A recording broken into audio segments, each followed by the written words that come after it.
to all. Welcome back to our YouTube channel. Today we are going to discuss about the formulas of national income. In the previous class, we also learned about the two method of national income. यानी दो जो फॉर्मूले हैं हम already इसमें read out कर चुके हैं.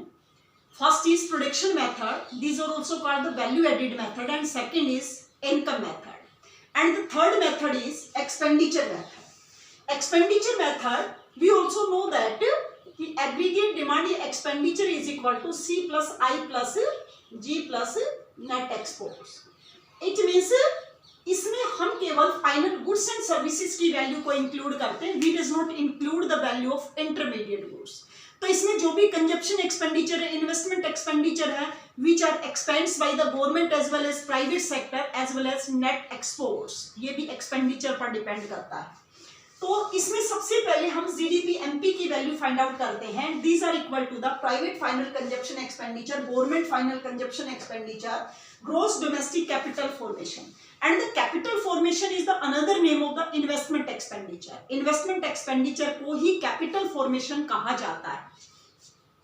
इसके बाद नेट एक्सपोर्ट्स. नेट एक्सपोर्ट्स की वैल्यू हम कैसे फाइंड आउट करेंगे? एक्सपोर्ट्स में से इंपोर्ट्स को लेस करके. अगर यहाँ पर नेट इंपोर्ट्स गिवन है तो उसको हम लेस कर देंगे, राइट. यहाँ पर माइनस का साइन आ जाएगा नेट इंपोर्ट्स अगर गिवन है एक्सपोर्ट्स की जगह. इसके बाद we also know that investment also divided into two parts. यानी इन्वेस्टमेंट दो प्रकार का होता है, टू टाइप्स का होता है. First is fixed investment and inventory investment. तो अगर हमें फिक्स्ड गिवन है तभी हम इसमें चेंज इन स्टॉक ऐड करेंगे, क्योंकि कैपिटल फॉर्मेशन या इन्वेस्टमेंट में यानी दो प्रकार का इन्वेस्टमेंट इंक्लूड होता है. Fixed investment, fixed capital formation और चेंज इन स्टॉक. और चेंज इन स्टॉक की वैल्यू हम कैसे फाइंड आउट करेंगे? It is the difference between the closing stock minus opening stock. यानी क्लोजिंग स्टॉक में से ओपनिंग स्टॉक को लेस कर देंगे तो हम चेंज इन स्टॉक की वैल्यू फाइंड आउट कर सकते हैं. तो अगर हमें ये देखो ग्रोस और नेट, कि ग्रोस और नेट में किसका डिफरेंस होता है? डेप्रिसिएशन का. हमें यहाँ पर ग्रोस चाहिए और यहाँ पर अगर नेट गिवन है तो हम इसमें डेप्रिसिएशन ऐड करके किसकी वैल्यू फाइंड आउट कर सकते हैं? ग्रोस की वैल्यू फाइंड आउट कर सकते हैं. इसके बाद देखिए इसमें फिक्स दे रखा है. फिक्स को एज ए इन्वेस्टमेंट या कैपिटल फॉर्मेशन में कन्वर्ट करने के लिए हम इसमें क्या ऐड कर देंगे? चेंज इन स्टॉक, क्योंकि इन्वेस्टमेंट में fixed plus change in stock add करके हमारे पास टोटल इन्वेस्टमेंट एक्सपेंडिचर जो होता है वो हम इसमें फाइंड आउट कर सकते हैं. तो ये इसमें कंफ्यूजन आता है सिर्फ.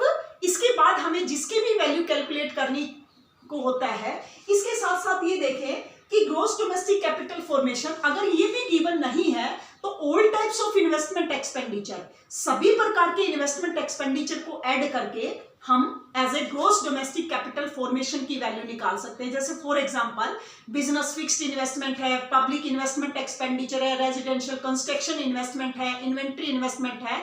तो all types of investment expenditure are added, then we can calculate the value of gross domestic capital formation. तो हमें जितने भी टाइप की इन्वेस्टमेंट एक्सपेंडिचर गिवन है सभी को ऐड करके हम इन्वेस्टमेंट एक्सपेंडिचर फाइंड आउट कर सकते हैं. इसके बाद हमें जिसकी भी वैल्यू कैलकुलेट, जैसे सपोज करें हमें इसमें डोमेस्टिक वैल्यू कैलकुलेट करने के लिए कहा जाता है तो हमें एनडीपी एफसी की वैल्यू निकालनी पड़ेगी. तो हम जीडीपी एमपी को किस में कन्वर्ट कर लेंगे? जीडीपी एमपी को हम एनडीपी एफसी में कन्वर्ट कर लेंगे. तो ये आ जाएगा माइनस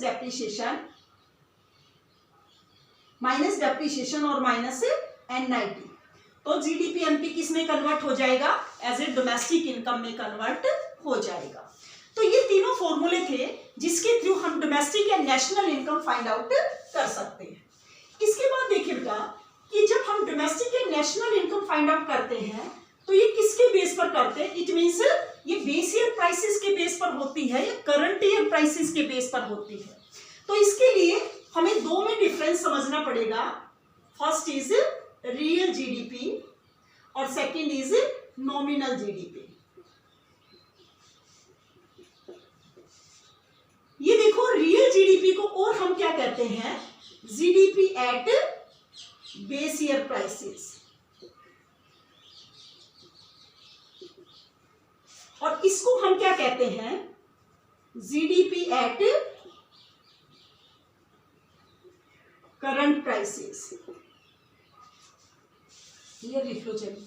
तो ये देखो रियल जीडीपी क्या होती है, it is the market value of final goods and services which can be measures at a base year prices या कांस्टेंट प्राइसेस के बेस पर जिसको मेजर्स किया जाता है, these are called the real GDP. और नॉमिनल जीडीपी क्या होती है, यानी it is the market value of the final goods and services during an accounting year which can be measures at the current prices, यानी जिसको हम current prices के base पर मेजर्स करते हैं वो नॉमिनल जीडीपी होती है, और जिसको बेस ईयर प्राइसेस के बेस पर मेजर्स करते हैं these are the real GDP. इसके बाद देखो जब हम इसमें जीडीपी कैलकुलेट करते हैं then the formulas of GDP it is equal to P0 multiply Q1।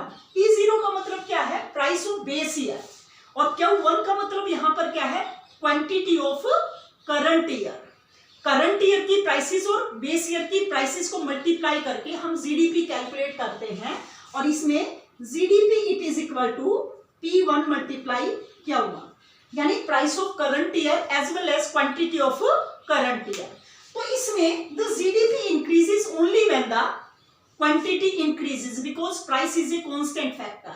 तो इसमें जीडीपी केवल तभी इंक्रीज होती है जब केवल क्वांटिटी इंक्रीज होती है, क्योंकि इसको प्राइस को इसमें क्या मानते हैं, हम कांस्टेंट मानते हैं। और इसमें the GDP increases even when price changeable, price increased और there is a no change in quantity, right. Quantity में कोई चेंज नहीं होता, लेकिन प्राइस अगर इंक्रीज या डिक्रीज हो जाती है तो उस समय जीडीपी इंक्रीज या डिक्रीज होती है, तो वो क्या कहलाती है, तो उसके द्वारा जो जीडीपी कैलकुलेट करते हैं वो नॉमिनल जीडीपी होती है, यानी इसमें दोनों ही चेंजेबल होते हैं। और कई बार ऐसा होता है कि क्वांटिटी में कोई चेंज नहीं आता, लेकिन प्राइस में चेंज आने पर भी जो जीडीपी है वो इंक्रीज होती है। क्या ये रियल एस्टिमेशन है? No, it is not the real estimation. क्यों? क्योंकि इससे हमारे देश में इन्फ्लेशन या डिफ्लेशन की सिचुएशन क्रिएट होती है, ना कि प्रोडक्शन इंक्रीज होता है, ना इससे सोशल वेलफेयर इंप्रूव होता है। तो इसमें देखो इसके द्वारा हम डोमेस्टिक या नेशनल इनकम कैलकुलेट कर सकते हैं, लेकिन नॉमिनल जीडीपी हम नेशनल या डोमेस्टिक इनकम का कैलकुलेशन नहीं कर सकते। क्यों नहीं कर सकते हैं? क्योंकि इसमें प्राइस लेवल चेंजेबल होता है रियल में, and which is the best indicator of the social welfare. Real GDP is the best indicator of the social welfare. क्यों है? क्योंकि इसमें प्राइस कांस्टेंट रहती है, and the GDP increases only when the quantity increases. So these are the real indicator of the social welfare, but the nominal GDP is not the real indicator of the social welfare. क्यों? क्योंकि इसमें price भी changeable होती है। तो इसमें inflation या deflation की सिचुएशन क्रिएट होती है, लेकिन इसमें प्राइस कांस्टेंट होने के कारण ये सिचुएशन क्रिएट नहीं होती है। और हम अपनी यानी जीडीपी बढ़ने का मतलब प्राइस बढ़ना थोड़ी होता है, क्वांटिटी या प्रोडक्शन बढ़ना होता है। प्रोडक्शन जितना ज्यादा बढ़ेगा हमारी जीडीपी को इंडिकेट करेगा, हमारी ग्रोथ प्रोसेस को इंडिकेट करेगा, हमारे डेवलपमेंट को इंडिकेट करेगा। तो हम हमारे देश में जो भी डोमेस्टिक या नेशनल इनकम का एस्टिमेशन लगाते हैं, these are based on the base year prices, not the current year prices, right. So that's all for today. For the further classes, please connect our YouTube channel. Thanks and have a nice day.